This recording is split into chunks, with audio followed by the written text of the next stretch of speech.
Muito bem, já de volta hoje conversando com o Ítalo Campos, escritor, autor já de renomado nome, uma pessoa assim, um ser humano fantástico, além de ser meu amigo, eu tenho a honra disso aí.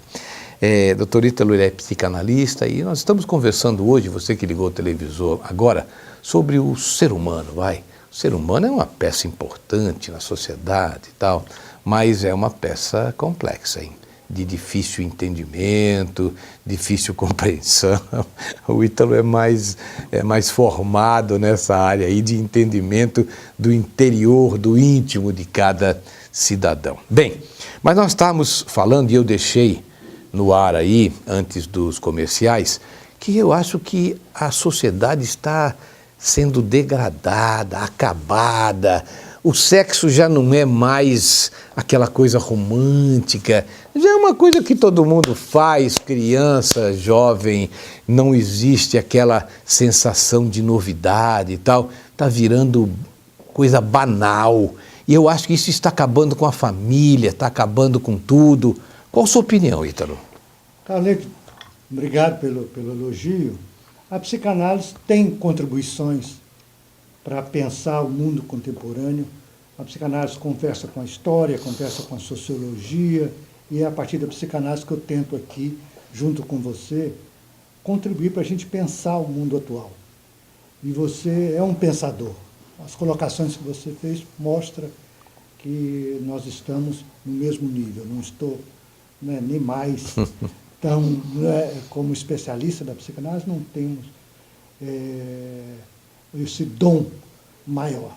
Temos um estudo aprofundado, uma experiência de 40 anos de clínica aqui no Espírito Santo, e você tem razão em falar de uma certa degradação, correspondente ao que eu tinha dito a respeito da perda das autoridades, das figuras referenciais.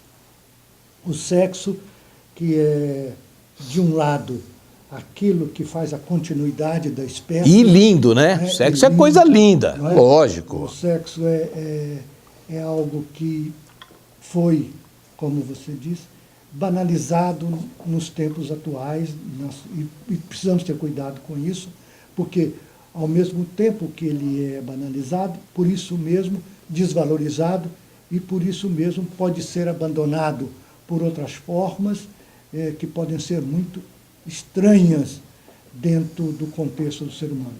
O aparelho psíquico, do ponto de vista da psicanálise, ele é construído na relação daquela pequena criança, daquele pequeno ínfans com o outro que o cria. Então nós somos produtos, nosso aparelho psíquico é produto das relações com o outro. O nosso desejo é também herdado, como você disse a respeito da sua família, herdado do desejo do outro. Precisou que você, a sua esposa, quisessem esses meninos crescessem, quisessem que esses meninos estivessem bem psicologicamente, para que eles, então, crescessem, para que eles, então, estivessem hoje no ponto que estão, que eu os conheço bem. E qual foram os traços, sem nenhum livro de psicanálise, sem nenhum livro de psicologia, sem nenhum livro de sociologia, que capacitaram vocês, os pais, para criarem esses filhos? Foi especialmente uma crença, um desejo legítimo de que essas pessoas tivessem uma subjetividade, que eles tivessem um pensamento onde incluísse a fantasia, onde incluísse a poesia, onde incluísse verdadeiramente o mito. Quando se fala de cegonha, do Papai Noel, do coelhinho da Páscoa, são mitos, são histórias, são formas de transmitir um bem da civilização, e transmitir conhecimento através de histórias. E para uma etapa da vida, né? Sim. Ninguém vai querer que uma criança de 13, 14 anos acredite nisso aí. Isso. Mas numa certa etapa, eu acho que é razoável. Sim, é aí que introduz o conhecimento para a criança, preparando para que o conhecimento científico Isso aí. venha lá depois dos 9 anos de idade. Com certeza. 9, 10 anos de idade, quando, não é, Piaget é o nosso amigo, para dizer que aí há a capacidade de raciocínio. Verdade. Mas a criança inquieta, de 2 anos, 3 anos de idade, de onde veio meu irmão? Né? Esse irmãozinho que está ocupando o meu lugar aqui agora, de onde ele veio? Então, os pais contam uma história da cegonha, que é uma história bonita, que é uma história que tem começo, meio e fim, que não é aquela materialidade do corpo a corpo. Aquela dureza da vida. Aquela dureza do corpo a corpo da materialidade. É verdade. Até porque um sexo, ele se faz não só pelo corpo a corpo, pela materialidade da carne, ele se faz melhor e muito mais profundo pela profundidade das almas que se encontram. Não é?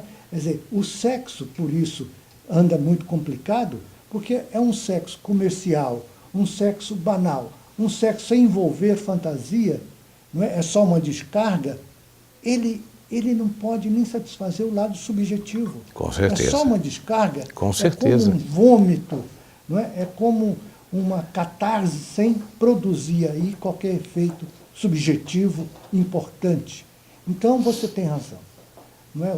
Como estão as relações entre homens e mulheres, na atualidade, é preciso prestar atenção, não cair nessa banalização, né, que a gente vê, inclusive, e eu não sou um censor, né, a princípio, mas a gente vê banalizado aquilo que é tão mais belo e romântico, porque tem fantasia, fora das novelas. E as novelas conseguem colocar aquilo como se fosse algo sem nenhum sentimento preparatório. Com certeza. Eu não sou contra filmes, novelas, teatro, eu não sou contra nada. Tudo isso aí é cultura. Mas a cultura tem que ser rica. Sim. A cultura tem que valer para alguma coisa. Isso.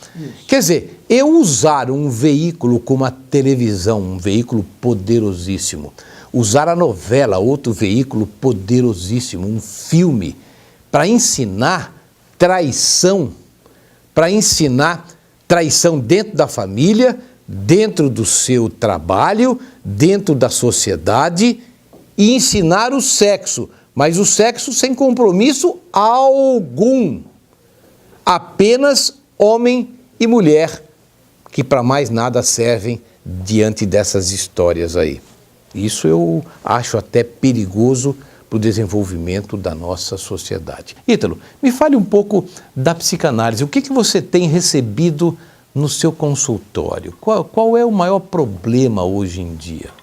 Eu tenho uma clínica muito variável de faixa etária. Sim. De sexo, de residência. Eu recebo gente do interior do estado. Então são homens, mulheres, isso, novos, mais... E é mais ou menos equilibrado. É mesmo? Eu, por muito tempo, por conta de, você sabe, que eu dirigi um serviço de toxicômano. Sim. Criei o serviço, dirigi o serviço. Muita gente, e vim aqui conversar com você algumas vezes, e com outros companheiros jornalistas aqui da rede, sobre a questão das drogas, muita gente pensou que eu fosse minha área de especialista em drogas. Mas não sou. Eu sou um psicanalista que atendo as dores da alma de qualquer natureza. Mas ficou sendo, né? Sintoma, mas você ficou sendo um especialista. Então eu recebo toxicômano. É mesmo, Ítalo? Certo. E às vezes até colegas também me procuram para a gente conversar sobre essa clínica da toxicomania, que é uma clínica muito atual. Não é? É um reflexo mesmo, não é, da modernidade, ou da pós-modernidade. Eu recebo, então, essa clínica do toxicômano. Eu participei de um serviço chamado Toxin e escrevi, como organizador, escrevi 2 artigos e organizei um livro chamado Vidas Interrompidas. Eu trabalhei, então, um tempo e pensei muito sobre a questão do suicídio. Sim. Ou tentativa de suicídio. Então, eu sou um pouco referência também desse fenômeno, né? Semana passada mesmo, um familiar me procurou para conversar um pouco sobre isso. Eu converso, às vezes, com a família, e essa clínica do suicídio é um fenômeno também muito atual e que a gente tem muita restrição e pudor de falar, mas se falar corretamente, se falar no tom correto, no ambiente correto, é importante não ficar isso como um tabu, né? Esse tema da questão da tentativa de suicídio. Então, recebo, sim, no consultório. E nós estamos vendo, na maioria dos nossos colegas, um avanço desse sintoma da depressão, né? No nível individual, de queixas da depressão, de queixas, né, que atinge idades, às vezes, muito, muito jovens. Certo. Tá? Então, a depressão, a toxicomania, a tentativa de suicídio... Ataca muito o ser humano. Muito o ser humano. Né? Eu tenho visto, eu vi uns capítulozinhos e tal. O filme se chama 13 Reasons Why. 13 razões do porquê de uma pessoa se suicidar, né? Você falou em suicídio. Por que o ser humano se suicida, Ítalo? A resposta é um enigma do próprio ser humano. É um enigma. É um enigma do próprio ser humano. Quando há tentativa e a gente consegue ouvir um pouco essa pessoa, porque o suicídio é o ato mais irreversível que tem, não é? Com certeza. Chamado, entre aspas, bem-sucedido, você fica com enigma. Qual é, de fato, a razão que levou essa pessoa? Por quê, né? Por quê? Isso sempre nos coloca nós outros, e você imagina a angústia de um familiar, de se sentir que não ouviu o suficiente, que foi culpado, que chamou atenção. Impotente para resolver. E isso abala profundamente os familiares mais diretamente ligados, aos amigos também. Quando a gente tem a chance de conversar a respeito do suicídio, nós tivemos aqui um episódio, vou relatar muito rapidamente, no alto do nosso estado, Santa Maria de Jetipá, e nessa região, houve uma época de uma incidência grande de muitos casos de suicídio. E a gente, pesquisando, a gente não, quem pesquisou isso foram os médicos do Hospital das Clínicas, que detectaram que um agrotóxico lá do Alto Santa Maria de Jetipá provocava uma impotência sexual. Esse jovem, não tendo com quem falar, ficava angustiado, calado e se matava. Então, as razões para o suicídio são infinitas, tantas quantas são as razões do ser humano. Depois de conversarmos tanto, ainda temos dúvidas quem é o ser humano. É de uma profundidade, é de um enigma tão grande, é de um desconhecimento, né? O próprio ser humano se desconhece totalmente, né? Mas é por isso que nós temos pessoas como Ítalo Campos, estão sempre aí, né, dispostos a nos ouvir e a tentar nos ajudar. Ítalo, muito obrigado pela sua visita. É uma honra. Obrigado pela consideração. Muito obrigado. Obrigado pelo que você falou aí, é de uma importância ímpar, e sucesso para você. Muito obrigado. É nosso. Muito obrigado a você que esteve comigo até agora, muito obrigado de coração e até o próximo programa, com fé em Deus sempre, hein?